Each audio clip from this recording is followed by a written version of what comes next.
வேதத்தை நீதிமொழிகள் 8வது அதிகாரம் 13வது வசனத்துக்கு நேராக திருப்பிக் கொள்ளலாம். நீதிமொழிகள் 8:13.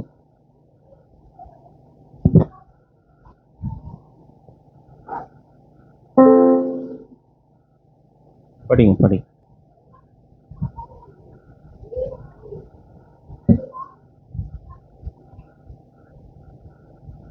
தீமையை வெறுப்பது கர்த்தருக்கு பயப்படும் பயம். ஹல்லேலூயா. இந்த உலகத்தில் ஆவிக்குரிய வாழ்க்கையில் தேவனுடைய பிள்ளைக்கு மிகவும் அவசியமான ஒரு காரியம் என்னன்னா, அது கர்த்தருக்கு பயப்படுகிற பயம். ஹல்லேலூயா. இது ஒன்று இருந்துட்டா போதும். இந்த ஒரு விஷயம் இருந்துட்டா போதும். இந்த ஒரு குவாலிட்டி இருந்துட்டா போதும். நம்ம தேவனுக்குள்ள கனி கொடுக்கிறவர்களாக, தேவனுக்குள்ள ஆசீர்வதிக்கப்பட்டவர்களாக நாம் இந்த உலகத்தில் வாழ முடியும். ஹல்லேலூயா. இப்போ கர்த்தருக்கு பயப்படணுன்றதை எல்லாருமே சொல்கிறாங்க. கர்த்தருக்கு பயந்து நடப்பா, தேவனுக்கு பயந்து நட அப்படிங்கிறத எல்லாருமே சொல்கிறாங்க. அப்போ இந்த கர்த்தருக்கு பயப்படுகிற பயம் என்றால் என்ன? கர்த்தருக்கு பயப்படுகிற பயம் என்றால் என்ன? அந்த ஒரு கேள்விக்கு தான் பதிலாக இங்கே கொடுக்கப்பட்டிருக்குது. அதனுடைய வரையறை நீதிமொழி 8:13. தீமையை வெறுப்பதே கர்த்தருக்கு பயப்படும் பயம். எல்லாம் சேர்ந்து சொல்லுவோமா? தீமையை வெறுப்பதே கர்த்தருக்கு பயப்படும் பயம். ஹல்லேலூயா. ஒரு காரியம் தீமை அப்படின்னு தெரிஞ்சதுன்னா அதை வெறுக்கக்கூடிய ஒரு இருதயம் நமக்கு தேவை. ஹல்லேலூயா. இந்த உலகத்தில் விழுந்து போன மனிதருடைய இருதயத்தில் அவனுக்குள்ளே காணப்படுவதெல்லாம் தீமையை வெறுக்கிறதில்ல, தீமையை நேசிக்கிறது தான் இந்த உலகத்தில் அதிகம். ஒரு காரியம் சரியில்லையா, அதுதான் ஜனங்க என்ன பண்ணுவாங்க, தேடி விரும்பி போய் செய்வார்கள். நல்ல விஷயத்தை என்ன பண்ண மாட்டாங்க, செய்ய மாட்டாங்க. நல்ல விஷயம் ஜனங்களுக்கு பிடிக்கிறதில்ல. தீமையான விஷயங்கள் அதில் தான் ஜனங்க ரொம்ப பிரியமுள்ளவர்களாக இருக்கிறார்கள். ஆனால் வேதவசனம் என்ன சொல்லுதுன்னா, தீமையை என்ன பண்ணணுமா, வெறுக்கணும். இன்னொரு இடத்துல போட்டிருக்குது, தீமையை விட்டு விலகுவதே கர்த்தருக்கு பயப்படும் பயம். இது தீமை அப்படி தெரிஞ்சு, அப்பா இது இந்த இடத்துல பிரச்சனை இருக்குது, இந்த இடத்துல தீமையான காரியங்கள் இருக்குது, நான் என்ன பண்ணுறேன், இந்த டைரக்ஷன் விட்டு வேறு டைரக்ஷனில் போகிறேன், வேற ஒரு பாதையில் நான் போகிறேன்னு சொல்லி தெரிந்து கொள்வது என்னது, கர்த்தருக்கு பயப்படுகிற பயம். ஆனால் இந்த வசனத்தின் அடிப்படையில் என்ன சொல்லப்பட்டிருக்குதுன்னா, தீமையை வெறுக்கிறது. ஹல்லேலூயா. எத்தனை பேர் தீமை, இது எனக்கு பிடிக்கலங்க, இது எனக்கு என்னால் சகிக்க முடியலங்க. அதாவது தீமை செய்யாமல் இருக்கிறது ஒன்று, சரி இது தீமை, இதெல்லாம் வேணாங்க, இது தப்புங்க அப்படின்னு சொல்கிறது ஒன்று. ஆனால் தப்பை பார்த்தாலே இது தீமை, இது எனக்கு பார்த்தாலே பிடிக்கலங்க அப்படின்ற அந்த வெறுப்பு வரணும். ஹல்லேலூயா. சரி, ஒரு உதாரணத்தை நம்ம வேதத்தில் பார்க்கலாமா? வசனம் சொல்ல போகிறதில்ல, உங்களுக்கு ஞாபகப்படுத்துகிறேன். தீமையை வெறுத்த ஒரு நபர் அப்படின்னு யாராவது நமக்கு பைபிளில் ஞாபகம் வருதுங்களா? சொல்லுங்கள். யார் வேணா இருக்கலாம். ஒரு தீமையை வெறுத்த ஒரு நபர். யோசேப்பு. சொல்லுங்கள், என்ன சம்பவம், என்ன நடந்தது, எந்த இடத்துல வெறுத்தார் அவர்? தீமையை என்ன பண்ணுறாரு, வெறுக்கிறார். ஹல்லேலூயா. அந்த தீமையை வெறுக்கிறார், விட்டு விலகிறார், விட்டு ஓடுறார். ஹல்லேலூயா. சில நேரங்களில் அந்த தீமை விட்டு விலகிறது ஒரு காரியம், தீமையை விட்டு விலகி ஓடி போவது என்பது காரியம். அதுவும் கர்த்தருக்கு பயப்படுகிற பயம்தான். தீமையை விட்டு விலகுவது கர்த்தருக்கு பயப்படுகிற பயம். இன்னொரு இந்த இடத்துல பார்த்தீங்கன்னா, தீமையை வெறுப்பதே கர்த்தருக்கு பயப்படுகிற பயம். தீமை ஒரு இடத்துல வெறுப்பு வந்துருச்சுன்னா நம்ம என்ன பண்ணுவோம் சொல்லுங்கள்? ஏதாவது ஒரு கிரியைகளில் நம்ம காண்பிப்போம். தீமைன்ற போது விட்டு ஓடுறோம், அது ஒரு ஆக்ஷன். இன்னொரு ஆக்ஷன் பார்த்தீங்கன்னா, தீமைன்னு வரும்போது அது மேலே ஒரு வெறுப்பு, அது மேலே என்ன வருது, ஒரு வெறுப்பு. அது ஒரு நபர் மேலே நம்ம ஒரு வெறுப்பு வந்துச்சுன்னா என்ன பண்ணுறோம், என்னென்னமோ பேசிடுறோம், எதனா ஒரு கிரியைகள் என்ன பண்ணுறோம், காண்பிக்கிறோம். ஆக்சுவலி அது தப்பு. வெறுப்பு வந்தால் கிரியைகளை காண்பிச்சு. ஆனால் தீமைன்னு வரும்போது அது எப்படி வெறுக்கிறதுனா, இயேசு கிறிஸ்து எடுத்துப்போம். அதான் நல்ல ஒரு உதாரணம்.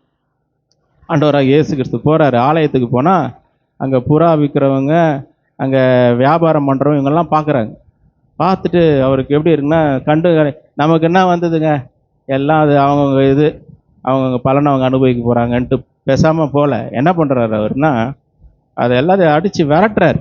அடித்து விரட்டுறாரு. அந்த தீமை என்ன பண்ணுறாரு, இது தீமை, இது பொல்லாப்பு அப்படின்னு சொல்லி அது மேலே ஒரு வெறுப்பு வருது.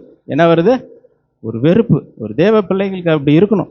இது பொல்லாப்பு, இது தீமை. சில நேரங்களில் இது ஒரு தவறான ஒரு காரியம், இது செய்யாதப்பான்னு சொன்னாலே சில பேருக்குலாம் என்ன ஆகிடுது, அது கஷ்டம். அது என்னங்க என்கிட்ட எனக்குலாம் அட்வைஸ் பண்ணுறாங்க, அட்வைஸில் எனக்கு பண்ணாதீங்க, எனக்கு தெரியுங்க அப்படிங்கிறாங்க. அப்படிலாம் இன்றைக்கி இருக்கிற நிறைய ஜனங்கள் இருக்கிறாங்க. ஆனால் வேதவசனம் தீமையை விட்டு என்ன பண்ணணுமா? தீமையை வெறுக்க வேண்டும். அல்லேலூயா. தீமை என்ன பண்ணணும்? வெறுக்க வேண்டும். ஆமென். இப்போ இன்னொரு வசனத்தை வாசிக்கலாம். நீதிமொழிகள் 16வது அதிகாரம் 6வது வசனம். நான் ஏற்கனவே சொன்னது தான், இருந்தாலும் உங்களுக்கு ரெஃபரன்ஸ்க்கு சொல்கிறேன். நீதிமொழிகள் 16:6. வேகமாக வாசிச்சிருங்க, இன்னொரு வசனத்துக்கு போயிடல.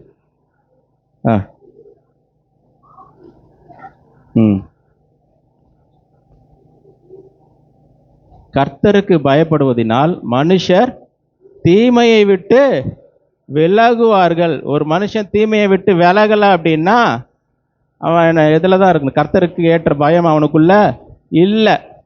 இன்னைக்கு நம்ம நல்ல ஒரு தீர்மானம் பண்ணணும். சபைக்கு வரோம் அப்படின்னா சபையில் தேவனுடைய வார்த்தைகளை கேட்குறோம், கர்த்தருடைய வார்த்தைகளை கேட்குறோம், கர்த்தருடைய வார்த்தைகளை ஏற்றுக்கொள்ள வேண்டும். ஹல்லேலூயா. வார்த்தையை கேட்பது மாத்திரமல்ல, அந்த வார்த்தைகளை நாம் என்ன பண்ணணும்? ஏற்றுக்கொள்ள வேண்டும். ஹல்லேலூயா. வாலிபன் தன் வழியை எதனால் சுத்தம் பண்ணுவான்? வசனத்தை முடிங்க. வாலிபன் தன் வழியை எதனால் சுத்தம் பண்ணுவான்? ஒருத்தர் சத்தமாக தான் சொல்லுங்களேன். உம்முடைய வசனத்தின்படி தன்னை காத்து கொள்ளுகிறதுனால்தானே. எப்படி காத்து கொள்றது? அவருடைய வசனத்தின்படி தன்னை எப்படி காத்து கொள்வது? அதுக்கு ஒரு விளக்கத்தை சொல்லுங்க. கர்த்தருடைய வசனத்தின்படி என்னை நான் எப்படி காத்து கொள்வது? சொல்லுங்க. கர்த்தருடைய வசனத்தின்படி, ஏன்னா இந்த நிறைய யூத் மீட்டிங்ல இந்த வசனத்தை கேட்டிருப்போம், இந்த பிரசங்கத்தை கேட்டிருப்போம், சரிங்களா? இதுக்கு ஒரு விளக்கம். கர்த்தருடைய வசனத்தின்படி என்னை நான் எப்படி காத்துக்கொள்வது? அது என்னைக்காவது நம்ம யோசிச்சிருக்கிறோமா? இல்லை நம்ம பேசாமல் இருந்த இவரே ஒன்று சொல்லுவார் அப்படின்னு கொஞ்ச நேரம் வெயிட் பண்ணுவோம் அப்படின்னு இருக்கிறீங்களா? இல்லை, அதுக்கு சரியான அர்த்தம் என்னன்னா, கொஞ்சம் இங்கிலீஷ் பைபிள் அப்படிலாம் 1-2 வேர்ஷனில் வாசித்து பார்த்தோம்னா என்ன போட்டிருக்குன்னா, அவருடைய வசனத்தின்படி காத்து கொள்றதுன்னா என்னன்னா, அந்த வசனத்தின்படி நடப்பது. அல்லேலூயா. ஒரு வசனம் வந்துருச்சு அப்படின்னா, ஒரு வார்த்தை வந்துருச்சுன்னா, ஒரு செய்தி தேவனிடத்துலேருந்து வந்ததுன்னா அதை அப்படியே நான் ப்ராக்டிஸ் பண்ணுறேன் பாருங்க, அதுதான் காத்துக்கொள்றது. அல்லேலூயா. இன்னைக்கு நிறைய சபைகளில் பார்த்தீங்கன்னா, சபைக்கு போகிறவங்களாம் ஒரு நல்ல பிரசங்கத்தை ஒன்று கேட்டுட்டு சண்டே சர்ச்சுக்கு போகலன்னா ஒரு மாதிரி இருக்குதுங்க, அதனால் போயிட்டு வந்துட்டா தான், அங்கே போய் காலை வச்சுட்டா தான், அங்கே போய் உட்காந்துட்டு வந்துட்டா தான் ஒரு நிம்மதி, அதுக்காக வந்துட்டு போகிற கூட்டம் தான் நிறைய பேர். அல்லேலூயா. ஆனால் சபைக்கு வருவதற்கான நோக்கம் என்னென்னா, ஒரு கர்த்தருடைய வார்த்தை தேவனுடைய ஊழியருடைய வாயிலிருந்து வருகிறது. கர்த்தருடைய வார்த்தை, கர்த்தர் கொடுக்குற வார்த்தை, அதை நான் ஏற்றுக்கொள்ள வேண்டும், அதன்படி நடக்க வேண்டும். அல்லேலூயா. அதுதான் தன்னை கர்த்தருக்குள்ள அவருடைய வசனத்தின்படி காத்துக்கொள்வது. ஆமென். இப்போ தீமைன்னு ஒரு இருக்குது அப்படின்னா, அந்த தீமையை விட்டு விலகணும். அதுதான் கர்த்தருக்கு பயப்படுகிற பயம். இல்லைங்க, ஆனால் பார்த்துடலாங்க, யார் இது பண்ணுறது பார்க்கலாம், யார் ஜெயிக்கிறதுன்னு பார்க்கலாம். இப்படி தீமையோடு எதிர்த்து நிற்க வேண்டாம் என்று வேத வசனம் சொல்லுகிறது. ஒரு காரியம் தீமையா, எதிர்த்து நிற்காதே, தீமையை விட்டு விலகி போ. அதுதான் கர்த்தருக்கு பயப்படுகிற பயம். இல்லை பார்த்துடலாங்க, எனக்கும் தெரியுங்க, எனக்கும் பேச தெரியும், சும்மா கிடையாது அப்படின்னு எதிர்த்து நிற்கிறாங்க அப்படின்னா அந்த மனுஷனுக்குள்ள என்ன இல்லை? கர்த்தருக்கு பயப்படுகிற பயம் இல்லை. அல்லேலூயா. இப்போ இன்னொரு காரியம். இப்போ கர்த்தருக்கு பயப்படுகிற பயத்தை நம்ம 2ஆக பிரிக்கலாம். கர்த்தருக்கு பயப்படுகிற பயத்தை 2 விதத்தில் பிரிக்கலாம். எப்படின்னா, ஒன்று நான் தவறு பண்ணிட்டேன், நான் ஒரு பாவம் பண்ணிட்டேன், தப்பு பண்ணிட்டேன், தேவனுக்கு விரோதமான ஒரு பாவம் பண்ணிட்டேன். அதனால் நான் என்ன பண்ணுறேன்னா, தேவனை பார்த்து நான் பயப்படுறேன், தேவனை பார்த்து நான் நடுங்குகிறேன், அஞ்சுகிறேன். ஆதாமுடைய வாழ்க்கையில் நடந்தது. பழத்தை புசிச்சிட்டாரு, புசிக்க தகாத பழத்தை என்ன பண்ணிட்டாரு? 2 பேருமே புசிச்சிட்டாங்க. இப்போ தேவன் வராரு. தேவன் வரும்பொழுது தேவனுடைய சத்தத்தை கேட்டு என்ன பண்றாரு? ஆதாம் பயப்படுறாரு. ஐயோ, தேவன் வராரு, நான் எப்படி எதிர்கொள்ளுவேன்? எப்படி போய் நிற்க முடியும்? எப்படி பார்க்க முடியும்? இன்னைக்கு நிறைய பேருடைய வாழ்க்கையில தேவனுக்கு பயப்படுகிற பயம் இந்த விதத்தில் இருக்குது. ஒரு தப்பு பண்ணிட்டோம், தப்பு பண்ணிட்டேங்க, பாவம் பண்ணிட்டேங்க, ஆண்டவர் ஏதோ பண்ணிடுவார் போல இருக்கு, ஏதோ தண்டனை கொடுத்துருவாருங்க, அதனால தாங்க இனிய வரைக்கும் எனக்கு ஆண்டவர் தண்டனை கொடுத்துன்னே இருக்கிறார், நான் நிறைய தப்பு பண்ணிட்டேங்க அப்படின்னு அந்த மாதிரி ஒரு பயம். தேவனை பார்த்து தப்பு பண்ணதுனால ஒரு பயம், இதெல்லாம் பண்ணிட்டோமே, அதெல்லாம் செஞ்சிட்டோமே அப்படின்ற ஒரு பயம். ஆனால் வேத வசனம் அந்த பயத்தை சொல்லலை. அல்லேலூயா. இப்படி இருக்க ஒருவன் கிறிஸ்துவுக்குள் இருந்தால் புது சிருஷ்டியாக இருக்கிறான், பழையவைகள் எல்லாம் ஒழிந்து போயின, எல்லாம் புதிதாயின. அல்லேலூயா. நம்ம இன்னைக்கு கிறிஸ்துவுக்குள்ளே இருக்கிறோம் அப்படின்னா பழைய காரியங்கள்லாம் ஒழிந்து போயிடுச்சு. இன்னைக்கு நம்ம இது கர்த்தருடைய வார்த்தை, அது பழசெல்லாம் முடிஞ்சிருச்சு, பழசெல்லாம் ஒழிஞ்சு போயிடுச்சு, எல்லாம் புதுசாக ஆயிடுச்சு. ஆனால் நம்ம இல்லைங்க, அன்னைக்கு நடந்ததுங்க, இப்படி ஆயிடுச்சுங்க, நான் தப்பு பண்ணிட்டேங்க, சின்ன வயசில் பண்ண தப்புங்க, இன்னைக்கு நான் அனுபவிச்சுட்டு இருக்குங்க, கிடையாது. அல்லேலூயா. ஆண்டவர் என்ன பண்ணுறாருன்னா, நம்ம பண்ண பாவங்கள் தப்பு இதெல்லாம் என்ன பண்ணுறாரு? மன்னிக்கிறது மாத்திரமல்ல, அது இல்லாமல் ஆக்கி விடுகிறார். அல்லேலூயா. ஒருத்தர்கிட்ட நம்ம ஒரு கடன் வாங்குகிறோம், ஒரு 2 லட்ச ரூபா கடன் வாங்குறோன்னு வச்சுங்க. 2 லட்ச ரூபா கடன் வாங்கினதுக்கு ஒரு பத்திரத்தில் எழுதி கொடுத்துருக்கான், 2 லட்சம் நான் கடன் வாங்கியிருக்கிறேன் அப்படின்னு எழுதி கொடுத்துட்டாங்க. அப்போ கொஞ்ச நாள் கழிச்சு நான் என்ன பண்ணுறேன்னா, எனக்கு காசு கிடைக்கும் போது 2 லட்ச ரூபா கடத்தை என்ன பண்ணிட்டேன்? கொடுத்துட்டேன். இந்த பத்திரத்தை எடுத்து என்ன பண்ணிட்டாங்க? பெய்டு அப்படின்னு போட்டு ஒரு சீல் கொடுத்துட்டாங்க. பத்திரத்தில் காசு கொடுத்தாயிற்று அப்படின்னு என்ன பண்ணிட்டாங்க? ஒரு சீல் போட்டு ஒரு கையெழுத்து போட்டாச்சு. இப்போ கடன் அடைஞ்சிச்சிங்களா இல்லைங்களா? சொல்லுங்க. கடன் அடைஞ்சிருச்சு. ஆனாலும் கூட கடன் அடைஞ்சிருச்சு, ஆனால் அந்த பத்திரம் ஞாபகார்த்தமாக இருக்குது. ஒரு நாள் நீ கடன் வாங்கினவன் தான், ஒரு நாள் கடன் வாங்க, என்றைக்கு இருந்தாலும் அந்த வார்த்தை சொல்லுவாங்க, மறந்துட்டேன்னு நினச்சிக்காத. 2 லட்சம் கடன் வாங்கினி 5 வருஷத்துக்கு முன்னாடி, 10 வருஷத்துக்கு முன்னாடி ஒரு 2 லட்சம் கடன் வாங்கினி. நான் எங்கேப்பா கடன் வாங்கினேன்னு சொல்ல முடியாது, காட்டுவாங்க பத்திரத்தை எடுத்து, கடன் வாங்கியிருக்க பார் அப்படின்னு. கடத்தை அடைச்சாச்சு, ஆனால் அந்த ஞாபகம் மட்டும் இருக்குது. ஆனால் ஆண்டவர் என்ன பண்ணுறாராம்? கடனை அந்த மன்னிக்கிறது மாத்திரமல்ல, அந்த ரெக்கார்டை, அந்த பத்திரத்தை கிழிச்சு போடுற மாதிரி, அந்த பத்திரத்தை கிழிச்சு போடுற மாதிரி நம்ம பண்ண தவறு பாவங்க எல்லாம் ரெக்கார்டு என்ன பண்ணுறாராம்? இல்லாமல் ஆக்கி விடுகிறார். அல்லேலூயா. He destroys the evidence, he destroys the proof. எல்லாத்தையும் என்ன பண்ணுறாரு? அழித்து கிழித்து போடுகிறார். அதுதான் நம்முடைய ஆண்டவர். அல்லேலூயா. 2 கொரிந்தியர் 5:17 வாசிக்குதல்ல, வசனத்தை மட்டும் சொல்கிறேன். இப்படி இருக்க ஒருவன் கிறிஸ்துவுக்குள் இருந்தால் புது சிருஷ்டியாக இருக்கிறான், பழையவைகள் எல்லாம் ஒழிந்து போயின, எல்லாம் புதிதாயின. ஆமென். மறந்துடவே கூடாது, நம்ம கிறிஸ்துவுக்குள்ள புது சிருஷ்டியாக இருக்கு. புது சிருஷ்டிக்கு ஏற்றபடி நம்ம என்ன பண்ணணும்? பாத்திரவான்களாய் நடந்து கொள்ள வேண்டும். வேதம் அப்படி தான் நம்ம கற்றுக் கொடுக்கிறது. பாத்திரவான்களாய் நடந்து கொள். அல்லேலூயா. இப்போ நம்ம செய்கிற கிரியைகளினால, அப்பா நீ நிறைய நல்லது பண்ணிக்கிறப்பா, உனக்கு ஒரு ப்ரொமோஷன் கொடுக்குறேன் அப்படின்னு சொல்லி ஆண்டவர் ப்ரொமோஷன் கொடுக்கல. ஆண்டவர் என்ன பண்ணியிருக்கிறார்? அவரை விசுவாசித்தோம், அவரை ஏற்றுக்கொண்டோம், இப்போ நம்ம நீதிமான்களை மாற்றிட்டார். இப்போ நீ நீதிமானுப்பா, இப்போ நீ நீதிமானாக இருக்கிற, நீதிமானுக்கு ஏற்ற மாதிரி நடந்துக்கும். அல்லேலூயா. நீதிமானுக்கு ஏற்ற மாதிரி என்ன பண்ண? நடந்துக்கும். ஒரு கம்பெனியில் ஒரு மேனேஜராக நமக்கு ஒரு வேலை கொடுத்துட்டா என்ன பண்ணுவாங்க? இந்த கம்பெனியில் இன்னிலேருந்து நீ ஒரு மேனேஜர் அப்படின்னு சொல்லினா நம்ம என்ன பண்ணுவோம்? அது வரைக்கும் ஒழுங்காக ட்ரெஸ் பண்ணாத ஆள் கூட என்ன பண்ணுவாங்க? கரெக்டாக நீட்டாக என்ன பண்ணுவாங்க? ட்ரெஸ் பண்ணின்னு போவாங்க. எப்படி நடந்துக்கணும், எப்படி பேசணும், எல்லாம் ஆள் நடவோட பாவனை எல்லாம் மாறி போயிடும். காரணம் என்னென்னா, அந்த வேலை செய்கிறது. இதே அந்த வேலையில் என்ன பண்ணுவேன்? நான் எதுக்குங்க ட்ரெஸ்லாம் பண்ணிங்கலாம் போனேன், சும்மா தான் சாதாரணமாக தான் நாங்கள் இருக்கிறேன், நான் ஏதோ ஒரு கூலி வேலை செய்ய ஏதோ ஒன்று பண்ணேன், அதுக்கு எதுக்குங்க அப்படி இருக்கணும்? கிடையாதுங்க, அப்படியே எடுத்துகிட்டு போகிற அப்படின்வாங்க. ஆனால் அந்த பொசிஷன் வரும்போது ஆள் எண்ணங்களே வித்தியாசமாகி மாறி விடுகிறது. அல்லேலூயா. நம்மை கூட ஆண்டவர் அப்படி தான் வச்சிருக்கிறார். நம்ம முதல்ல அப்படி அதை அங்கீகரிக்க வேண்டும். கிறிஸ்துவுக்குள்ள நம்ம எப்படி இருக்கிறோம்? ராஜாக்களும் சொல்லுங்க ஆசாரியர்களுமாய் நாம் இருக்கிறோம். நம்ம எப்படி இருக்கிறோம்? நான் ஒரு ராஜா இல்லைன்னா ராஜாத்தி. சொல்லுங்க, அது எப்படிங்க என் வாயால சொல்றதுன்னு கேட்கக்கூடாது. நான் ஒரு கிறிஸ்துவுக்குள்ள நான் ஒரு ராஜா. சொல்லுங்களேன். இல்லை வரலங்க வசனம் வெளிப்படுத்தின விசேஷம் இந்த வசனத்தை காமிச்சதுக்கப்புறம் நீங்கள் சொல்கிறீங்களா பார்க்கலாம். 1வது அதிகாரம், நான் யாருக்காவது நான் சொல்கிற வசனம் இதுதான் அப்படின்னு தெரிஞ்சால் நீங்கள் வாசிக்கலாம்.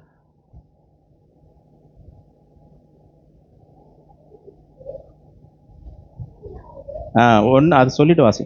வெளிப்படுத்தின விசேஷம் 1:6. நம்மிடத்தில் அன்பு கூர்ந்து தமது இரத்தத்தினாலே நம்முடைய பாவங்களற நம்மை கழுவி தம்முடைய பிதாவாகிய தேவனுக்கு முன்பாக நம்மை ராஜாக்களும் ஆசாரியர்களும் ஆக்கின அவருக்கு மகிமையும் வல்லமையும் என்றென்றைக்கும் உண்டாயிருப்பதாக. அல்லேலூயா. இங்கே கிறிஸ்துவுக்குள்ள நாம் யாவரும் எப்படி இருக்கிறோம் சொல்லுங்க? ராஜாக்களும் ஆசாரியர்களுமா இருக்கிறோம். நம்ம எல்லாமே பிரீஸ்ட். அல்லேலூயா. எல்லாருமே எப்படி தான் பிரீஸ்ட் இல்லைங்க, அவர் ஒருத்தர் இருக்கிறாரு இல்லை, எல்லாருமே கிறிஸ்துவுக்குள்ள எப்படி தான் பிரீஸ்ட், ராஜாக்களும் ஆசாரியர்களுமாய் நம்ம என்ன பண்ணியிருக்கிறாரு, அவர் மாற்றி வைத்திருக்கிறார். அந்த பொசிஷனை நம்ம என்ன பண்ணணும், உணர்ந்து அதற்கேற்றார் போல நம்முடைய வாழ்க்கை காரியங்களை என்ன பண்ணணும், மாற்றி அமைத்து கொள்ள வேண்டும். ஆமென். நான் கிறிஸ்துவுக்குள்ள ஒரு ராஜாவாக இருக்கிறேன், கிறிஸ்துவுக்குள்ள ஒரு ஆசாரியனாக இருக்கிறேன். நான் எப்படி இருக்கணும்? நான் போய் இந்த காரியத்தை செய்ய முடியுமா? இந்த தவறை நான் செய்ய முடியுமா? இந்த தீமைக்கு நான் உடன்பட முடியுமா? இது எனக்கு வேணாம், இந்த காரியம் என்னை விட்டு தூரமாக இருப்பதாக அப்படின்ற அந்த உணர்வு எண்ணம் நமக்குள்ள வர வேண்டும். அப்போ கர்த்தருக்கு பயப்படுகிற பயம் 2 விதத்தில் இருக்குது. ஒன்று தப்பு செஞ்சுட்டா தேவனை பார்த்து என்ன பண்ணுறோம், பயப்படுறோம். பயப்பட வேண்டிய அவசியம் இல்லை. ஏசு கிறிஸ்து ரத்தம் இருக்கிறது. அல்லேலூயா. நம்ம இடத்துல ஒரு தடுமாற்றங்கள் இருக்குது அப்படின்னா, குறைகள் இருக்குது அப்படின்னா, ஒரு பாவங்கள் இருக்குது, எனக்கு குற்ற மனசாட்சி இருக்குது, ஒரு துர்மனசாட்சி எனக்கு இருக்குது அப்படின்னா, ஆண்டவருடைய சமூகத்தில் உட்காந்து நம்ம என்ன பண்ணணும், தேவனோடு கூட ஒப்புரவாக வேண்டும். ஆண்டவர் என்னை மன்னிங்க ஏசப்பா, நான் செஞ்சது தப்பு, எனக்கு கிருபை கொடுங்க, ரத்தத்தினால் என்னை கழுவி சுத்திகரிங்க அப்படின்னு சொல்லி ஆண்டவரோடு கூட என்ன பண்ணிடணும், ஒப்புரவாயிரும். ஆண்டை விட்டு விலகி தூரமாகவே வாழ்கிற ஒரு வாழ்க்கை இருந்துக்கிட்டே இருக்கக்கூடாது. அல்லேலூயா. ஸ்லிப் ஆகிறோம், மிஸ் ஆகிறோன்னா உடனே என்ன பண்ணிடணும், உடனே ஆண்டவரோடு கூட ஒப்புரவாக வேண்டும். அல்லேலூயா. சொல்ல மாட்டீங்களா? சத்தமாக தான் சொல்லுங்களேன், ஒரு அல்லேலூயா, அல்லேலூயா. ஓகே. 2வது ஒரு காரியம், கர்த்தருக்கு பயப்படுகிற பயம் என்னன்னா, ஒரு தப்பு நடக்கிறதுக்கு முன்னாடியே நம்ம என்ன பண்ணுறோம், கர்த்தரை பார்த்து பயப்படுறோம். ஒரு தவறு செய்வதற்கு முன்பதாகவே கர்த்தரை பார்த்து என்ன பண்ணுறோம், நம்ம பயப்படுறோம். அதுதாங்க ரொம்ப முக்கியம். அதுதான் யோசேப்பினுடைய வாழ்க்கையில் நம்ம பார்க்குறோம்.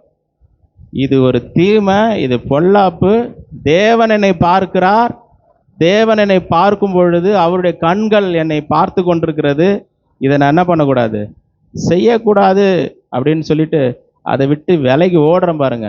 அதுதான் கர்த்தருக்கு பயப்படுகிற பயம். ஹல்லேலூயா. இதை வாழ்க்கையில், நடைமுறை வாழ்க்கையில் ப்ராக்டிஸில் கொண்டு வந்துட்டா அவங்க தான் அந்த தேவனுடைய ஜீவனை அனுபவிப்பார்கள். ஹல்லேலூயா. கேட்குறவங்க எல்லாருக்கும் அதை அடைய முடியாது. ஆனால் அதை வாழ்க்கையில் ப்ராக்டிஸ் பண்ணுறவங்களுக்கு அந்த நன்மையை, அதனுடைய ஆசீர்வாதங்களை என்ன பண்ண முடியும், பார்க்க முடியும். ஆமென். அப்போ தேவனுக்கு என்ன பண்ணணும், பயப்படும். ஆண்டவராக இயேசு கிறிஸ்து கூட ஒரு இடத்துல சொல்கிறாரு. என்ன சொல்கிறாருன்னா, சரீரத்தை மாத்திரம் கொன்று அதற்கு மேலே ஒன்றும் செய்ய திராணி இல்லாத மனிதர்களுக்கு பயப்படாதன்றார். மனுஷங்களுக்கு பயப்படாத, மனுஷனுக்கு பயப்படுகிற பயம் கண்ணியை வருவிக்கும் அப்படின்னு வேதம் சொல்லுது. மனுஷனை பார்த்து என்ன பண்ணாத, பயப்படாத. இன்றைக்கி நிறைய பேர் மனுஷனை பார்த்து தான் பயப்படுறாங்க, தேவனை பார்த்து பயப்படுறதில்லை. தேவனுக்கு பயம் இல்லை. தேவன் என்னை பார்க்குறாரு, என்னுடைய காரியங்களை அவர் அறிந்திருக்கிறாரு, என்னுடைய சூழ்நிலைகளை அவர் பார்க்குறாரு அப்படின்ற பயம் கிடையாது. ஆனால் மனுஷனை பார்த்து என்ன பண்ணுறாங்க, பயப்படுறாங்க. ஒரு பெரிய அதிகாரி வந்தால் பயப்படுறாங்க, இல்லைன்னா ஒரு நல்ல அதிகாரத்தில் இருக்கிறவங்கள பார்த்தா பயப்படுறாங்க, அரசியல்வாதிகளை பார்த்தா என்ன பண்ணுறாங்க, பயப்படுகிறாங்க. ஆனால் தேவனை பார்த்து பயப்படுறதில்லை. ஆண்டவர் சொல்கிறாரு, சரீரத்தை மாத்திரமல்ல, சரீரத்தையும் ஆத்துமாவையும் நரகத்தில் அழிக்க வல்ல வரைக்கும் அந்த வசனத்தை சத்தமாக வாசிங்க பார்ப்போம். மத்தேயு 10:28.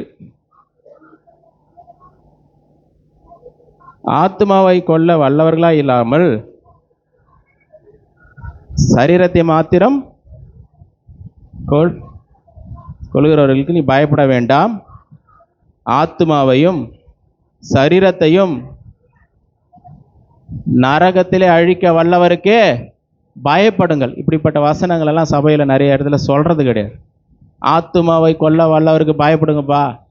இன்னைக்கு மனுஷன் ஆத்துமாவை நஷ்டப்படுத்திட்டா அந்த ஆத்துமா எங்க போவோம்?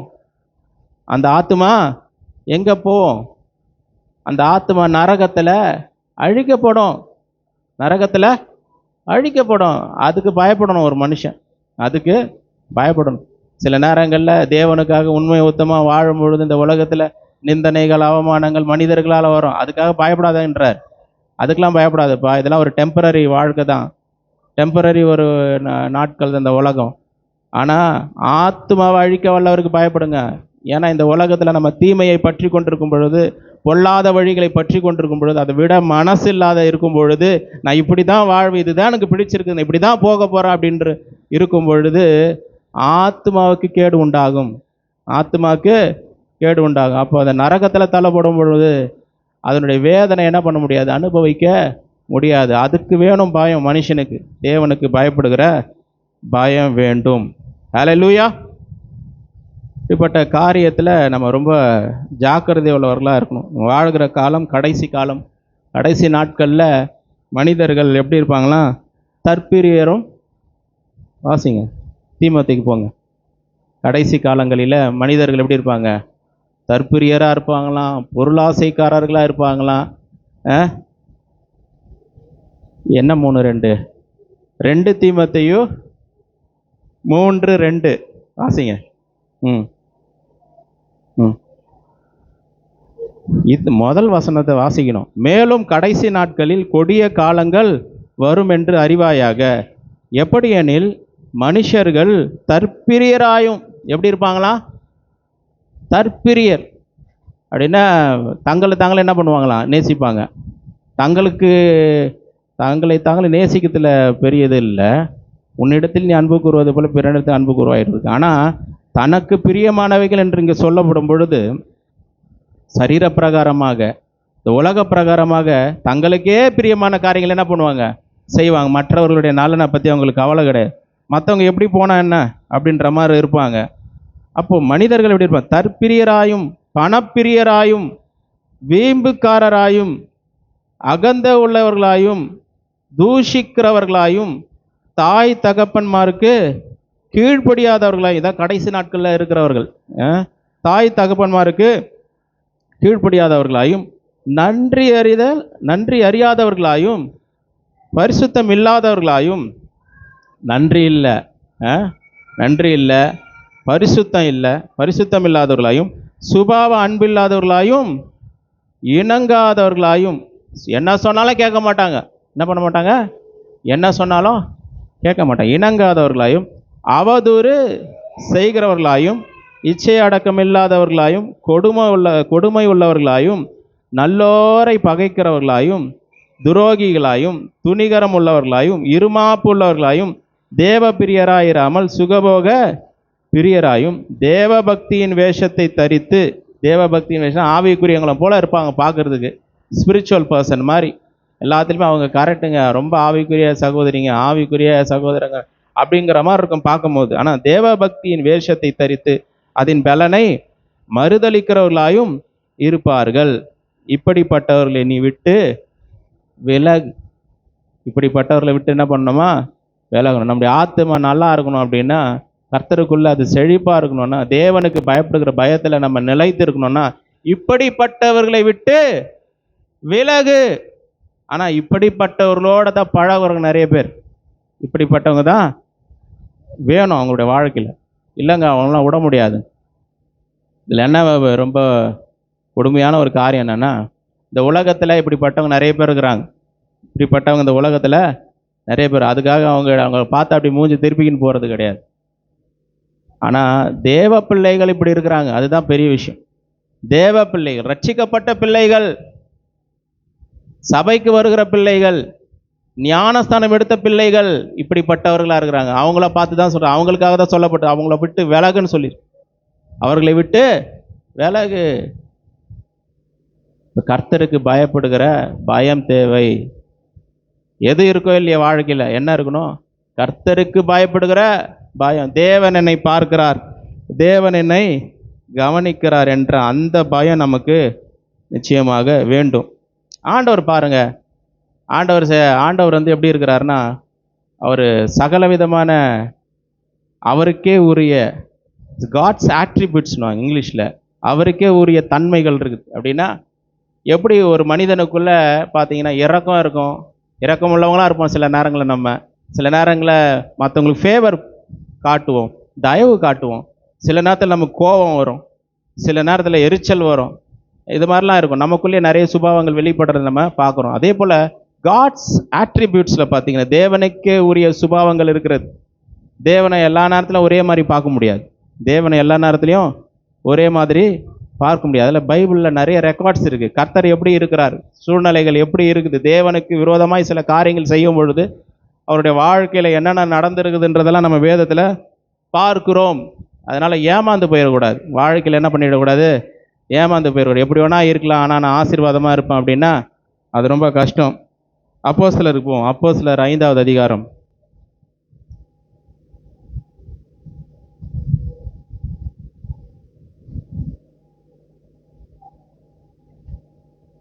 அப்போஸ்தலர் 5வது அதிகாரம் 1லேருந்து நான் வாசிக்கிறேன், பொறுமையாக வாசிக்கிறேன், நல்லா கவனிங்க. ஓகே, எல்லாரும் கவனிக்கிறீங்களா? அல்லேலூயா சொல்லுமா? கவனிக்கிறவங்களாம் ஒரு அல்லேலூயா சொல்லுங்கள். இன்னும் கொஞ்சம் சத்தமாக சொல்லுங்களேன், இன்னும் கொஞ்சம் சத்தமாக. எல்லாரும் கவனிக்கிறீங்களா? கவனிக்கிறோம். ஓகே, 1வது வசனம், 5வது அதிகாரம் 1வது வசனம். அனனியா என்னும் பேருள்ள ஒருவனும் அவனுடைய மனைவியாகிய சப்பீராலும் தங்கள் காணியாட்சியை விற்றார்கள். யார் விற்றது? அனனியா, அவனுடைய மனைவி என்ன பண்ணுறாங்க? அவங்களுடைய நிலத்தை கொஞ்சம் என்ன பண்ணுறாங்க? விற்கிறாங்க. தன் மனைவி அறிய அவன் கிரயத்தில் ஒரு பங்கை வஞ்சித்து வைத்து ஒரு பங்கை கொண்டு வந்து அப்போஸ்தலருடைய பாதத்திலே வைத்தான். என்ன பண்ணுறாங்க? நிலத்தை விற்கிறாங்க. நிலத்தை விற்று என்ன பண்ணுறாங்க? கொஞ்சம் காசு என்ன பண்ணுறாங்க? 2 பேருக்கு தெரியுது, ஹஸ்பண்ட் அண்ட் ஒய்ஃபுக்கு தெரியுது. கொஞ்சம் காசு எல்லாத்தையும் கொடுத்துட்டு அப்படி எல்லாரும் என்ன பண்ணுறாங்க? வீடு வாசல் எல்லாம் விற்று என்ன பண்ணுறாங்க? சபையில் கொடுக்குறாங்க. அதை அப்போஸ்தலருடைய பாதத்தில் எடுத்துன்னு வைக்கிறாங்க. எங்கள் வீடு நாங்கள் விற்றோங்க, 2 கிரவுண்டு நிலம் விற்றுட்டோம், சர்ச்சிலே குத்துறோம், நம்ம எல்லாம் என்ன பண்ணலாம்? இருக்கிற காசை வச்சு ஒற்றுமையாக ஒரு மனமாக வாழலாம் அப்படின்னு சொல்லி அந்த மாதிரி ஒரு காலகட்டத்தில் வாழ்ந்துட்டு இருந்தாங்க. அப்படிப்பட்ட சூழ்நிலையில் எல்லாரும் கொடுக்குறாங்க, நம்ம போய் கொடுக்கலாம் அப்படின்னு சொல்லி இவங்களும் கொடுக்குறாங்க. ஆனால் அது வந்து மேண்டேட்ரி கிடையாது, அது கம்பல்சரி கொடுத்தாகணும். எல்லாரும் விற்று கொடுங்க அப்படின்னா எல்லாரும் அப்படி கொடுக்கணும் அவசியம் இல்லை. கொடுக்கணும்னு விருப்பம் இருந்தால் கொடுக்கலாம், இல்லைன்னா என்ன பண்ணிடலாம்? விட்டுடலாம். அப்படி யாருமே அது கேட்கல. ஆனால் எல்லாரும் கொடுக்குறாங்க, நம்ம கொடுக்கலாம், நல்லா இருக்காது. ஆனால் விற்றுடுறாங்க. விற்றுட்டு என்ன பண்ணுறாங்க? எல்லாத்தையும் கொடுத்துட்டா எப்படி? எல்லாத்தையும் நமக்குன்னு கொஞ்சம் இருக்கு தேவையில்லையா அப்படின்னு சொல்லி நம்ம கொஞ்சம் எடுத்து வச்சுக்க. 2 பேர் ஹஸ்பண்ட் அண்ட் ஒய்ஃப்க்கு தெரியுது. கொஞ்சம் என்ன பண்ணிட்டாங்க? எடுத்து வச்சுக்கினாங்க. பேதுரு அவனை நோக்கி, அனனியாவே, நிலத்தின் கிரியத்தில் ஒரு பங்கை வஞ்சித்து வைத்து பரிசுத்த ஆவியினிடத்தில் பொய் சொல்லும்படி சாத்தான் உன் இருதயத்தை நிரப்பினது என்ன? எங்கே வந்து பொய் சொல்கிறாரு? இவ்வளோதானாப்பா அப்படின்னு கேட்டிருந்தா அவளங்க எல்லாத்தையும் விற்று உங்ககிட்ட கொடுத்துட்டு எப்படிப்பா பொய் சொல்கிற? கொஞ்சம் நிலத்தில் என்ன பண்ணி வச்சிருக்கிற? கொஞ்சம் நிலத்தை விற்று அதனுடைய கிராயத்தை என்ன பண்ணி வச்சிருக்கிறாராம்? கொஞ்சம் வஞ்சித்து வைத்திருக்கிறா. ஊழியக்காரங்கிட்ட வந்து என்ன சொல்கிறது? இவ்வளோதாங்க, இவ்வளோதான், எல்லாத்தையும் கொடுத்துட்டாங்க, ஒன்று கூட வைக்கல எல்லாத்தையும். அப்போ சொல்கிறாரு, பரிசுத்த ஊழியக்காரர்கிட்ட சொல்லும் போது என்ன சொல்கிறாரு? ஊழியக்காரன் எடுத்து சொல்லலை, என்னன்னு சொல்கிறார்? பரிசுத்தாவினிடத்தில் பொய் சொல்லும்படி சாத்தான் உன் இருதயத்தை நிரப்பினது என்ன? அதை விற்கும் முன்னே அது உன்னுடையதா இருக்கவில்லையோ? அது விற்கிறதுக்கு முன்னாடி எல்லாம் ஒன்றுது தான்ப்பா, யாரும் வந்து உன்னை கேட்கல. விற்கிறதுக்கு முன்னாடி அது ஒன்றுது தான், அது உன்னுடையது தானே. அதை விற்ற பின்பும் அதன் கிரயம் உன் வசத்தில் இருக்கவில்லையா? விற்றதுக்கு அப்புறம் கூட அந்த நிலத்தை விற்றாங்க, அந்த காசு அவங்ககிட்ட தான் இருக்குது.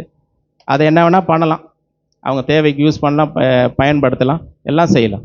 விற்கிறது முன்னாடி நிலமாக வருது தான், விற்ற பின்பு அதனுடைய கிரயமும் அவங்களுக்கு தான், யாருமே கேட்கல. ஆனால் இவங்க என்ன பண்ணிட்டாங்க? விற்றுட்டு எல்லாத்தையும் கொடுத்துட்டுன்னு சொல்லி கொஞ்சம் வஞ்சித்து வச்சிருக்கிறாங்க. அப்போ தேவனிடத்தில், பரிசுத்த ஆவியினிடத்தில் பொய் சொன்னதுக்கு என்ன நடக்குது பாருங்க. இதெல்லாம் வந்து பழைய ஏற்பாட்டு காலெல்லாம் கிடையாது, ஆவியானுடைய அபிஷேகம் பெற்றதுக்கு அப்புறம் வந்து நடந்த காரியங்கள். நீ உன் இருதயத்தில் இப்படிப்பட்ட எண்ணம் கொண்டது என்ன? நீ மனுஷரிடத்தில் அல்ல தேவனிடத்தில் பொய் சொன்னாய் என்றான். அனனியா இந்த வார்த்தைகளை கேட்கவே விழுந்து ஜீவனை விட்டான். இந்த வார்த்தைகள் கேட்டவுடனே என்ன ஆயிடுச்சு? ஆளே இல்லை, ஆளு அவுட்டு, ஆள் அவுட்டு. பாருங்க, தேவனிடத்துல என்ன பண்ண முடியாது? பொய் சொல்ல முடியாது. பரிசுத்த ஆவியானவரிடத்துல பொய் சொல்ல முடியாது. எதையோ ஒன்று சொல்லி நம்ம என்ன பண்ணக்கூடாது? மாட்டிக்க கூடாது. எதையோ ஒன்று சொல்லி மாட்டிக்க கூடாது. கர்த்தர் கவனிக்கிறார். கர்த்தர் நான் செய்கிற காரியங்களை பார்க்கிறார். என்னுடைய கிரியைகளை அவர் பார்க்கிறார். என்னுடைய வாயின் வார்த்தைகளை அவர் கவனிக்கிறார். அல்லேலூயா. நம்ம பேசுறத அவர் கவனிக்கிறார். நம்ம பேசுறத கவனிக்கிறார். கர்த்தருக்கு பயந்தவர்கள் ஒருவரோடு ஒருவர் பேசிக்கொள்வார்கள். கர்த்தர் அவர் அதை கவனித்து கேட்பார். அல்லேலூயா. கர்த்தருடைய பிள்ளைங்க பேசிக்கிறது கூட கர்த்தர் கேட்குறாருங்க. என்ன பேசுகிறாங்க? ஜாக்கிரதையா இருக்கும். உங்கள் வார்த்தைகள் ரொம்ப சுருக்கமாக இருக்கட்டும்னு பைபிளில் இருக்குது. என்னென்னமோ பேசி நம்ம என்ன பண்ணிக்கூடாது? மாட்டிக்கக்கூடாது. வாயின் வார்த்தைகள் மிகுதியான சொற்களினால் பாவம் இல்லாமல் போகாது. நிறைய பேசுகிறவங்களுடைய வாழ்க்கையில் என்ன இருக்கும்? பாவம் ஒட்டிக்கும். நிறைய பேசுனா பாவம் ஒட்டிக்கும். நம்ம எதை பேச போகிறோம், எதை சொல்ல போகிறோம், என்ன செய்ய போகிறோம் என்பதை ரொம்ப ஜாக்கிரதையாக, ரொம்ப ஞானமாக என்ன பண்ணணும்? செயல்பட வேண்டியது அவசியம். எதை வேணால் அதெல்லாம் அவங்களுக்கு தெரியாதுங்க. மனசோட வச்சுக்கோங்க. இப்படியே பண்ணிடலாம். அவருக்கெல்லாம் தெரிய தேவையில்ல. கர்த்தர் பார்க்குறாருங்க. நிறைய பேர் வாழ்க்கையில் நிறைய பிரச்சனைகள், போராட்டத்துக்கு காரணம் அதுதான். தேவனுடைய காரியங்களில் நம்ம ரொம்ப நிர்விசாரமாக இருந்து தேவனுடைய காரியங்கள் நிறைய மறைக்கிறது, பொய் சொல்கிறது வாழ்க்கையில் நிறைய பிரச்சனைகள் கொண்டு வரும். அதுக்கப்புறம் நம்ம என்ன பண்ணுறோம்? ஆண்டவரே நான் அழுது ஜெபம் பண்ணுறோம். ஆனால் நம்ம ஜாக்கிரதை உள்ளவர்களாக இருக்கணும். கர்த்தருடைய காரியங்களில் நம்ம பயபக்தியாக இருந்தோம் அப்படின்னா கர்த்தர் நிச்சயமாக நம்மளை ஆசீர்வதிப்பார். 5வது வசனம். அனனியா இந்த வார்த்தைகளை கேட்கவே விழுந்து ஜீவனை விட்டான். இவைகளை கேள்விப்பட்ட யாவருக்கும் மிகுந்த பயம் உண்டாயிற்று. எல்லாரும் இந்த விஷயத்தை கேள்விப்பட்டு எல்லாரும் பயப்பட ஆரம்பிச்சிட்டாங்க. யார் மேலே? எதுக்காக பயம் வந்துச்சு? தேவன் பேரில் பயம் உண்டாச்சு. தேவன் பேரில் பயம் உண்டாச்சு. இது எப்படி நடந்தது? தேவனுக்கு விரோதமாக காரியங்களை செய்யும் பொழுது இப்படிப்பட்ட காரியங்கள்லாம் நடக்கும்னு சொல்லி என்ன பண்ணுறாங்க? ஜனங்களுக்குள்ள ஒரு பெரிய பயம் உண்டாச்சு. தேவனை பார்த்து நம்ம பயப்பட வேண்டும்.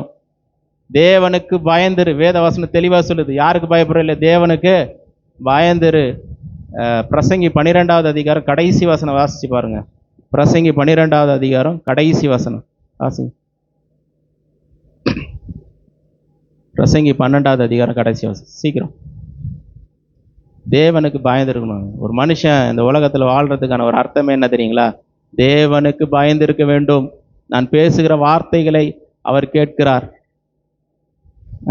12 லாஸ்ட்.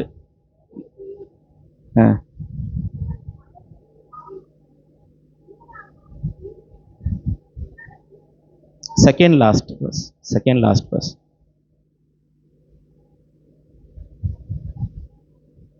Second last bus.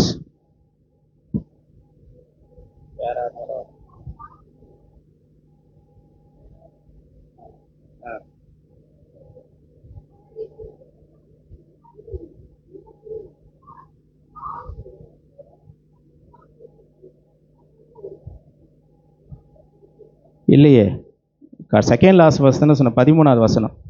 காரியத்தின் கடைத்தொகையை கேட்போமாக, தேவனுக்கு பயந்து அவர் கற்பனைகளை கைக்கொள். எல்லா மனுஷர் மேலும் விழுந்த கடமை இதுவே. என்ன பண்ணுமா? தேவனுக்கு பயந்து. அல்லேலூயா. தேவனுக்கு தேவனுக்கு பயப்படணும். தேவனுக்கு பயப்படணும். எல்லா காரியத்திலும் பயப்படணும். அவருக்கு செலுத்த வேண்டியது கனத்தை, மரியாதையை செலுத்தணும். எத்தனை பேர் கையில் பைபிள் எடுத்துகிட்டு வந்துருக்கீங்க? கை தூக்குங்க பார்ப்போம். எத்தனை பேர் பைபிள் எடுத்துகிட்டு வந்துக்கிறீங்க? அல்லேலூயா. ஆலயத்துக்கு வரும்போது என்ன பண்ணணும்? கை வீசிட்டு வராமல் வேதாகமத்தை என்ன பண்ணணும்? கையில் கொண்டு வரணும். ஆலயத்துக்கு போகிறோம், எதை எடுத்துகிட்டு போகணும்? பைபிளை எடுத்துகிட்டு போகணும். ரொம்ப முக்கியம். கர்த்தர் பார்க்குறார். இல்லைங்க நான் அப்படியே போவாங்க, அப்படியே வருவாங்க. இல்லை, நம்முடைய வாழ்க்கை ஆசீர்வாதமாக இருக்காது. வாழ்க்கை ஆசீர்வாதமாக இருக்காது. தேவனுக்கு பயப்படணுங்க. யாருக்கு பயப்படுறோமோ இல்லை, கர்த்தருக்கு பயப்படணும். ஆலயத்துக்கு போகிறோம், அவர் வேத வசனத்தை, வேத புத்தகத்தை சுமந்து கொண்டு நான் செல்ல வேண்டும்.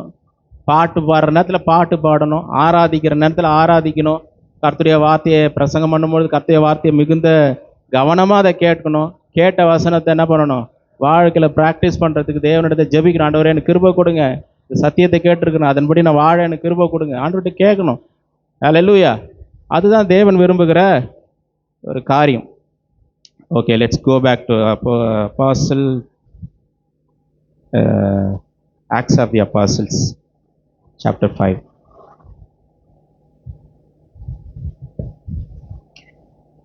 ஆறாவது வசனம் பாருங்க, 5ல் பாருங்க. அனனே அந்த வார்த்தைகளை கேட்கவே விழுந்து ஜீவனை விட்டான். இவைகளை கேள்விப்பட்ட யாவருக்கும் மிகுந்த பயம் உண்டாயிற்று. வாலிபர் எழுந்து அவனை சேலையில் சுற்றி வெளியே எடுத்து கொண்டு போய் அடக்கம் பண்ணினார்கள். ஏறக்குறைய 3 மணி நேரத்துக்கு பின்பு அவனுடைய மனைவி நடந்ததை அறியாமல் உள்ளே வந்தாள். எவ்வளோ நேரம் கழிச்சு? 3 மணி நேரம் கழிச்சு என்ன பண்ணுறாங்க, மனைவி வராங்க. எதுவுமே தெரியல. வீட்டுக்கார எப்போ 3 மணி நேரத்துக்கு முன்னாடி என்ன பண்ணிட்டாரு, கீழே விழுந்து போயிட்டாரு. 3 மணி நேரம் கழிச்சு வராங்க. அன்றைக்கி இருக்கிற காலத்தில் இன்ஸ்டாகிராமு அது இதெல்லாம் ஒன்றும் கிடையாது, வாட்ஸ்அப்பு எந்த மெசேஜும் போயிருக்காது.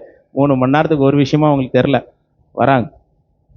8வது வசனம், பேதுரு அவளை நோக்கி, நிலத்தை இவ்வளவுக்கு தானா விற்றீர்கள், எனக்கு சொல் என்றான். இவ்வளோ காசுக்கு விற்றீங்க, நிலத்தை 10 லட்ச ரூபாய்க்கு விற்றீங்க அப்படின்னா. விற்றது எவ்வளோ? 12 லட்சம். நிலத்தை 10 லட்சத்துக்கே விற்றுங்க. ஆமாங்கய்யா, 10 லட்சத்துக்கு தான் என்ன பண்ணோம், விற்றோம். பேதுரு அவளை நோக்கி கர்த்தருடைய இல்லை 8ல், பேதுரு அவளை நோக்கி, நிலத்தை இவ்வளவுக்கு தானா விற்றீர்கள், எனக்கு சொல் என்றான். அவள், ஆம், இவ்வளவுக்குத்தான் என்றாள். பேதுரு அவளை நோக்கி, கர்த்தருடைய ஆவியை சோதிக்கிறதற்கு நீங்கள் ஒருமனப்பட்டது என்ன? இதோ உன் புருஷனை அடக்கம் பண்ணினவர்களுடைய கால்கள் வாசற்படியிலே வந்திருக்கிறது, உன்னையும் வெளியே கொண்டு போவார்கள் என்றான். உடனே அவள் அவனுடைய பாதத்தில் விழுந்து ஜீவனை விட்டாள். வாலிபர் உள்ளே வந்து அவள் மரித்து போனதை கண்டு அவளை வெளியே எடுத்து கொண்டு போய் அவளுடைய புருஷனண்டையிலே அடக்கம் பண்ணினார்கள். சபையார் எல்லாருக்கும் இவைகளை கேள்விப்பட்ட மற்ற யாவருக்கும் மிகுந்த பயம் உண்டாயிற்று. மிகுந்த பயம். அல்லேலூயா. எப்படி இருக்கு பாருங்க. தேவனுடைய காரியங்களில் நம்ம என்ன பண்ணக்கூடாது, நிர்விசாரமாக இருக்கக்கூடாது. மிகுந்த ஜாக்கிரதை உள்ளவர்களாக கர்த்தருக்கு பயந்து நம்ம வாழணும். அல்லேலூயா. பைபிளில் பேதுரு நிறைய இடத்துல எழுதுறார். என்ன எழுதுனா, தேவனுக்கு பயந்திருங்கள், உங்களுடைய ரட்சிப்பு இன்னும் நிறைவேறாதபடியினால தேவனுக்கு பயந்திருங்கள்னு எழுதுறார். இன்னும் கூட பாருங்க, முடிவு பரியந்தமும் நிலை நிற்பவனே ரட்சிக்கப்படுவான் வேதத்தில் சொல்லப்பட்டிருக்கு. நான் எத்தனையோ பேரை பார்த்துருக்குறேன். சின்ன வயசுலாம் பார்த்தீங்கன்னா நிறைய பேர் அப்படியே ஆவிக்குரிய வாழ்க்கையில் ரொம்ப ஃபயராக இருப்பாங்க, நல்லா ஜெபம் பண்ணுவாங்க, நல்லா ஊழியம் செய்வாங்க, பயங்கரமாக இருப்பாங்க, நல்லா கனி கொடுப்பாங்க, நல்ல வல்லமை வரங்களோடு கூட இருப்பாங்க. ஆனால் காலங்கள் செல்ல செல்ல செல்ல செல்ல தேவனுக்கு பயப்படுகிற பயம் குறைஞ்சி போய் தேவனை விட்டு விலகி போய் அவனுடைய முடிவு ரொம்ப பரிதாபமாக போயிருக்கிறத நான் பார்த்துருக்கேன். ஹல்லேலூயா. நமக்கு வீண் பெருமையோ புகழ்ச்சியோ வேறு எதுவும் நமக்கு தேவையில்லை. எது தேவை? யாருன்னா நம்மளை ப்ரைஸ் பண்ணுறாங்களா, புகழ்கிறாங்களா, அது நமக்கு தேவையே இல்லை. அப்படிப்பட்ட புகழ்ச்சி நமக்கு தேவை கிடையாது. எது நமக்கு தேவை? தேவனுக்கு பயப்படுகிற பயம் தேவை. ஹல்லேலூயா. கர்த்தர் நம்மக்கிட்ட என்ன கேட்குறார் சொல்லுங்க, சொல்லுங்களேன். கர்த்தர் நம்மக்கிட்ட என்ன கேட்குறார்? நம்மக்கிட்ட கேட்குற காரியம் என்ன? சரி, வாசிக்கலாமா ஒரு வசனம்? மீகா 6வது அதிகாரம் 8வது வசனத்தை எடுங்க. மீகா 6:8. கர்த்தர் நம்மக்கிட்ட கேட்குற காரியம் என்ன?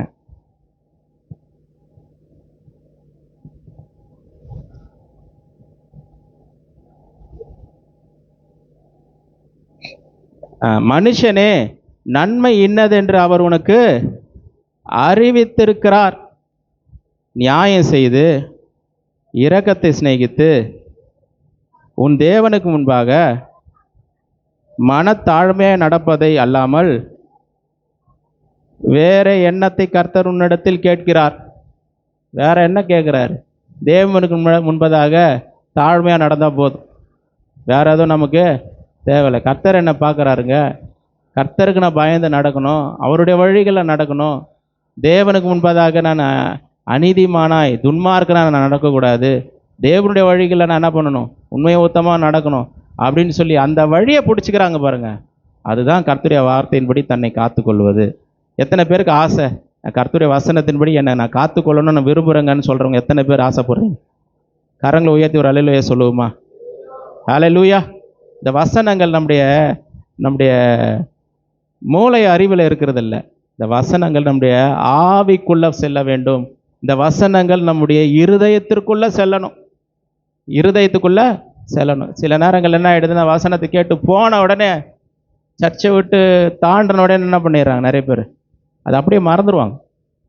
அப்படியே மறந்துடுவாங்க. அதெல்லாம் இல்லைங்க, அது என்னங்க ஏதோ சொன்னாங்க, அதெல்லாம் இந்த காலத்தில் எப்படிங்க, உங்களாம் வழி அருக விழுந்த அந்த விதையை போல இருக்குது நிலம். அப்படி வழி அருக விதைக்கப்பட்ட விழுந்த அந்த நிலத்தை போல இருக்குது. பிசாசு என்ன பண்ணிடுறான், அந்த விதையை பொறுக்கிட்டு போயிடுறான். அந்த வசனத்தை என்ன பண்ணிடுறான், பொறுக்கிட்டு போயிடுறான். ஆனால் நல்ல நிலத்தில் விதைக்கப்பட்ட விதையை போல கர்த்தருடைய வசனம் நம்முடைய இருதயத்தில் ஆழத்தில் என்ன பண்ணணும், விதைக்கப்பட வேண்டும்.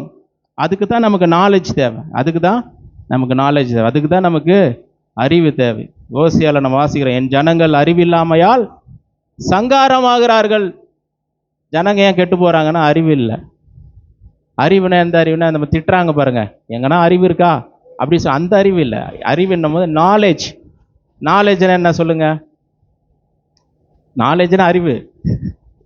நாலேஜ்னா என்னது? அறிவு. அறிந்து கொள்ளுதல்.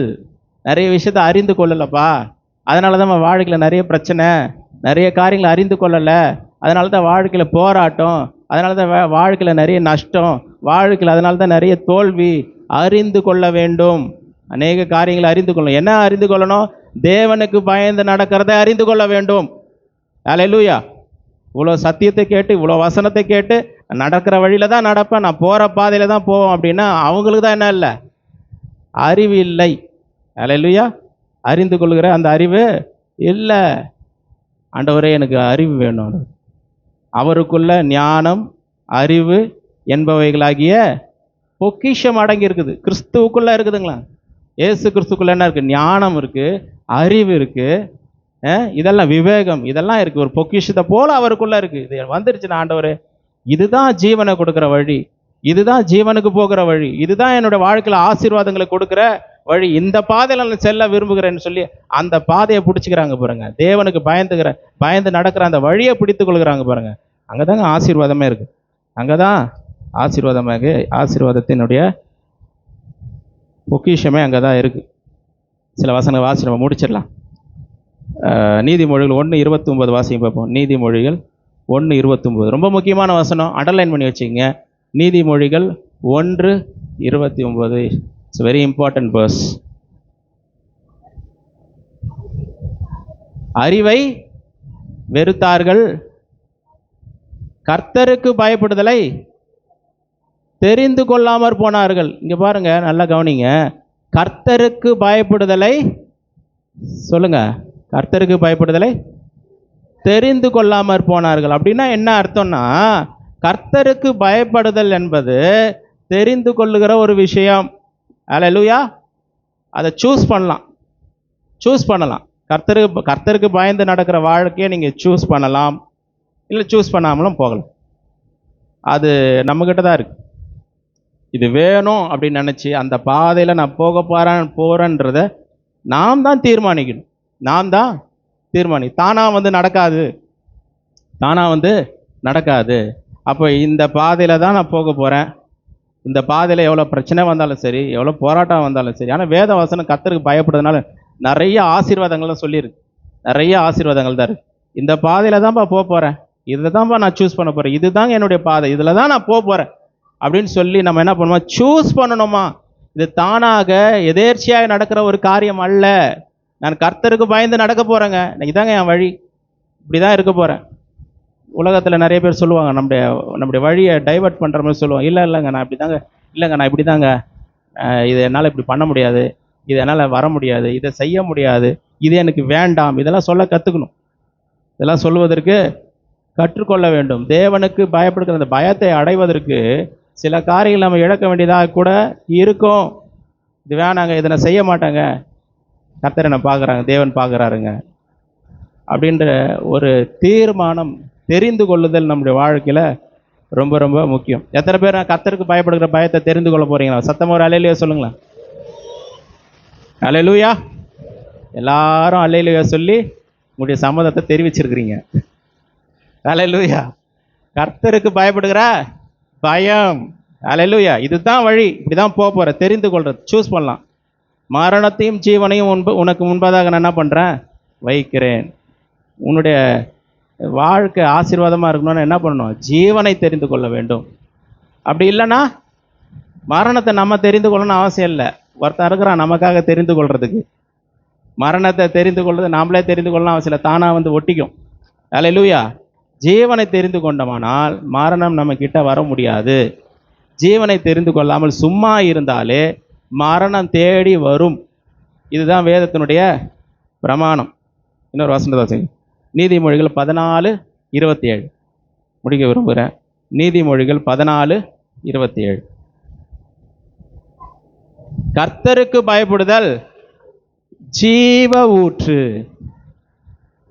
அதனால் மரண கண்ணிகளுக்கு தப்பலாம். எல்லா விதமான பிரச்சனையிலேருந்து தப்பிக்கிறதுக்கு ஒரே ஒரு வழி கர்த்தருக்கு பயப்படுறதாங்க. கர்த்தருக்கு இது இந்த ஒன்று இருந்துச்சுன்னா நிறைய பிரச்சனையிலேருந்து என்ன பண்ணிடலாம்? நம்ம தப்பித்து விடலாம். அல்லேலூயா. ஆபத்திலிருந்து தப்பித்து கொள்ளலாம். சில பேர் பிரச்சனையில் மாட்டுவாங்க. நீயும் தான் அந்த இடத்துல இருக்க வேண்டியது, நீ எப்படி இல்லாமல் போன? இல்லைங்க, அந்த நேரத்தில் எங்கே இருந்தேன்? ஜபத்தில் இருந்தேங்க. அந்த நேரத்தில் சர்ச்சில் இருந்தேன். அந்த நேரத்தில் தேவனை ஆராதித்து கொண்டிருந்தேன். மரண கண்ணிகளுக்கு நம்ம தப்பலாம். கர்த்தருக்கு பயப்படுதல் ஜீவ ஊற்று. அல்லேலூயா. இன்னொரு வசனம் நீதிமொழி 15:33. நீதிமொழிகள் 15:33.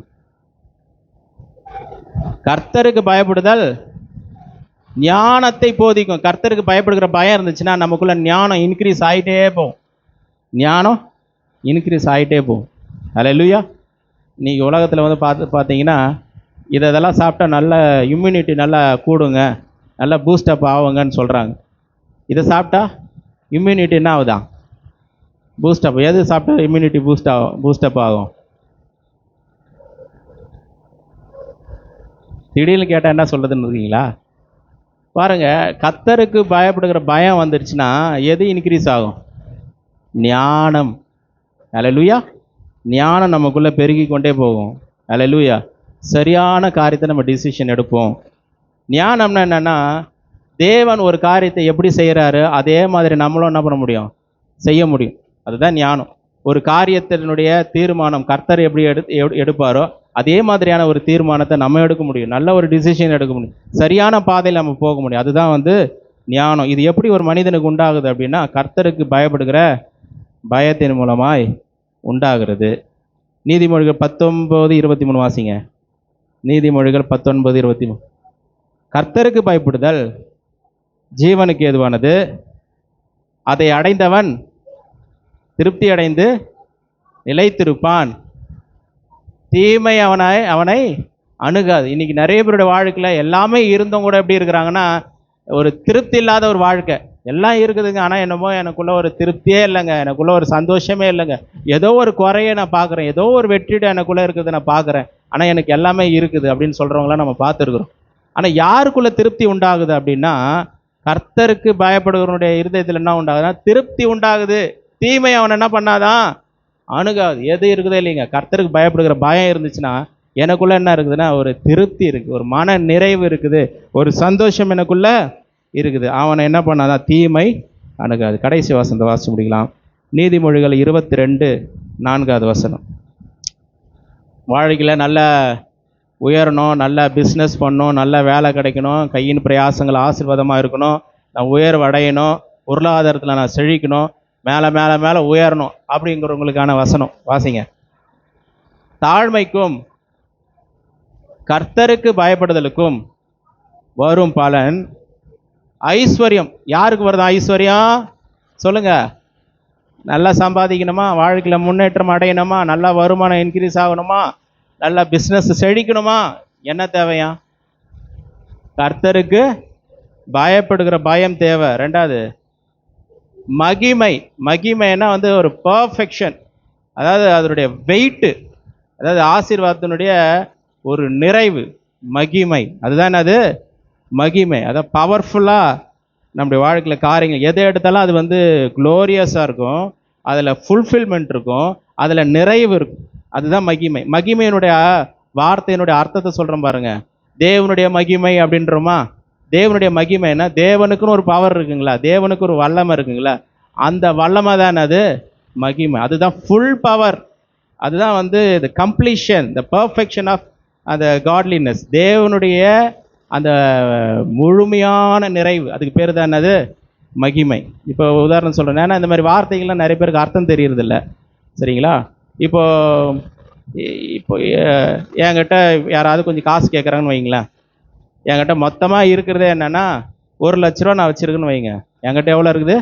1,00,000 இருக்குது. என்கிட்ட நான் கேட்குறவங்களுக்கு நான் என்ன பண்ணுறேன், என்கிட்ட அது கொஞ்சம் காசு கேட்குறாங்க, நான் ஒரு 1000 கொடுக்குறேன்.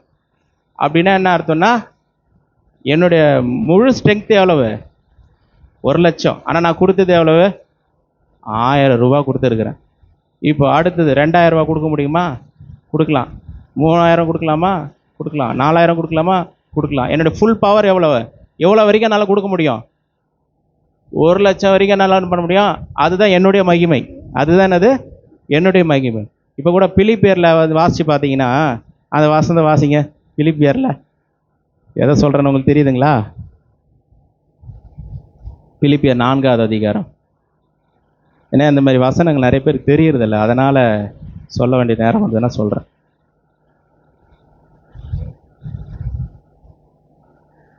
பிலிப்பியர் 4வது அதிகாரம்.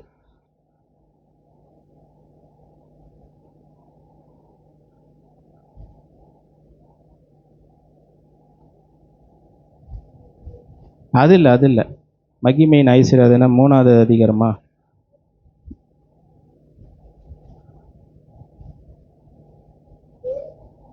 எங்கம்மா இருக்கு அது? 4:19 வாசிங்க. என் தேவன் தம்முடைய ஐஸ்வர்யத்தின்படி உங்கள் குறைவை எல்லாம் கிறிஸ்து இயேசுவுக்குள் மகிமையிலே நிறைவாக்குவார். என்ன இது ரொம்ப குழப்பமாக இருக்குது இந்த வசனம் தமிழில். இந்த வசனம் வந்து தமிழில் ரொம்ப குழப்பமாக இருக்கிற மாதிரி இருக்குது.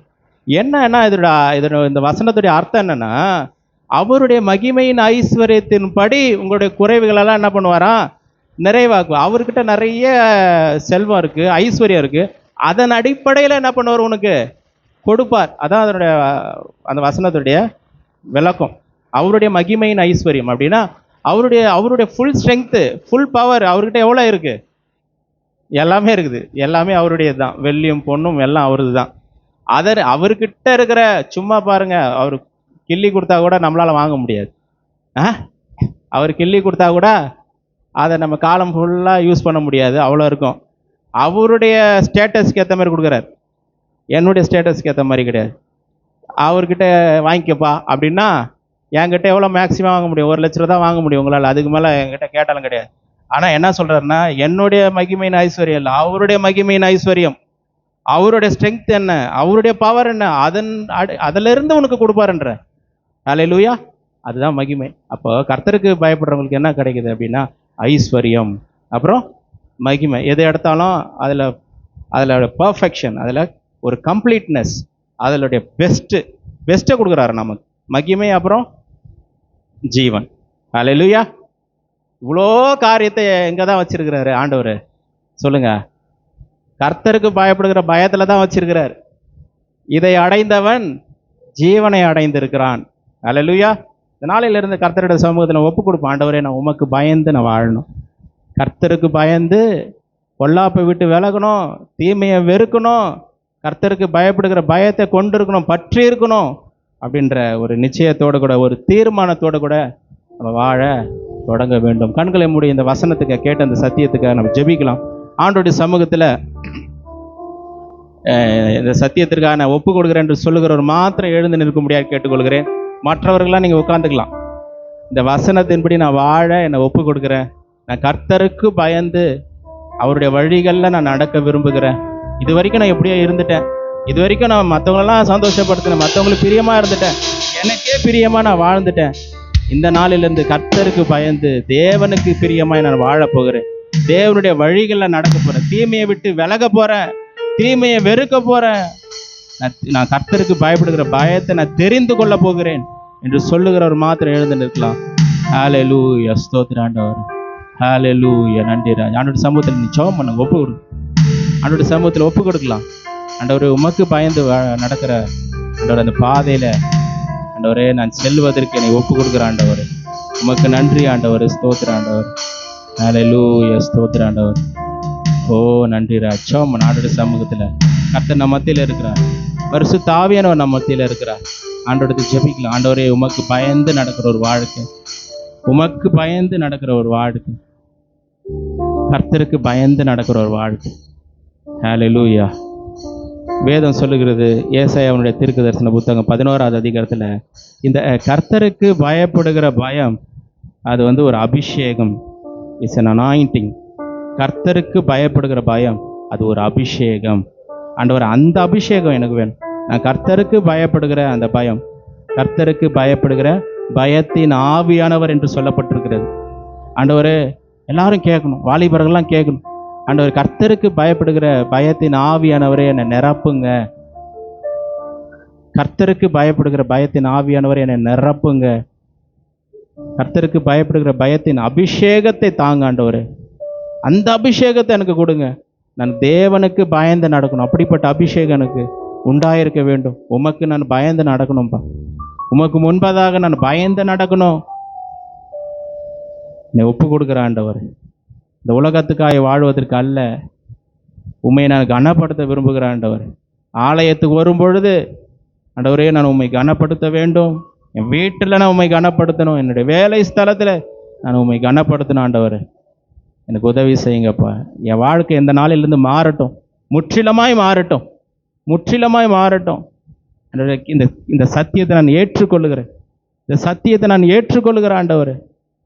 இந்த வசனங்கள், வார்த்தைகள் என்னுடைய இருதயத்தில் விதைக்கப்படட்டும், பலன் தரட்டும். அப்பா, என்னை ஒப்பு கொடுக்குறேன் என்று சொல்லுகிறவங்க ஜெபம் பண்ணுங்க.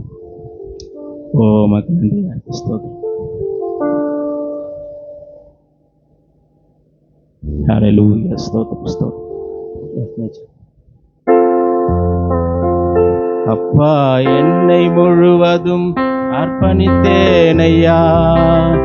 உயிரோடு இருக்கும் நாளெல்லாம் உமக்கு சொந்தமையா. அப்பா, என்னை முழுவதும் அர்ப்பணித்தேன் ஐயா. உயிரோடு இருக்கும் நாளெல்லாம் உமக்கு சொந்தமையா. அர்ப்பணித்தே நான் அர்ப்பணித்தே, அர்ப்பணித்தே நான் அர்ப்பணித்தே. என் ஆவி ஆத்ம சரீரம் அர்ப்பணித்தே, என் ஆவி ஆத்ம சரீரம் அர்ப்பணித்தே.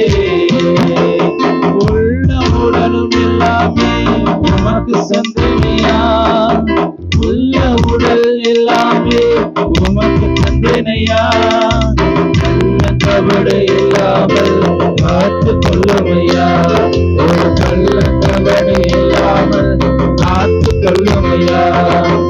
அர்ப்பணித்தே நான் அர்ப்பணித்தே, அர்ப்பணித்தே நான் அர்ப்பணித்தே. என் ஆவி ஆத்ம சரீரம் அர்ப்பணித்தே, என் ஆவி ஆத்ம சரீரம் அர்ப்பணித்தே. என்னை முழுவதும் அர்ப்பணித்தேனையா. உயிரோடு இருக்கும் நாளெல்லாம் உமக்கு சொந்தமையா. என்னை முழுவதும் அர்ப்பணித்தேனையா. உயிரோடு இருக்கும் நாளெல்லாம் உமக்கு சொந்தமையா. உலக பெருமை சித்தேனே உதறி விட்டேனையா. உலக பெருமை சித்தேனே உதறி விட்டேனையா. கசப்பு வெறுப்பு காயங்கள் நடந்து போனதையா. கசப்பு வெறுப்பு காயங்கள் நடந்து போனதையா. அர்ப்பணித்தே நான் அர்ப்பணித்தே, அர்ப்பணித்தே நான் அர்ப்பணித்தே. என் ஆவி ஆத்ம சரீரம் அர்ப்பணித்தே, என் ஆவி ஆத்ம சரீரம் அர்ப்பணித்தேன். என்னை முழுவதும் அர்ப்பணித்தேனையா. உயிரோடு இருக்கும் நாளெல்லாம் உமக்கு சொந்தமையா. என்னை முழுவதும் அர்ப்பணித்தேனையா. உயிரோடு இருக்கும் நாளெல்லாம் உமக்கு சொந்தமையா. உமக்கு வாழும் உயிராக்கி உள்ளத்தில் வந்ததையா. உமக்கு வாழும் உயிராக்கி உள்ளத்தில் வந்ததையா. எனக்கு வாழும் பின்னர்கள் என்றோ முடிந்ததையா. எனக்கு வாழும் பின்னர்கள் என்றோ சென்றதையா.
Hallelujah, hallelujah, hallelujah, hallelujah, hallelujah.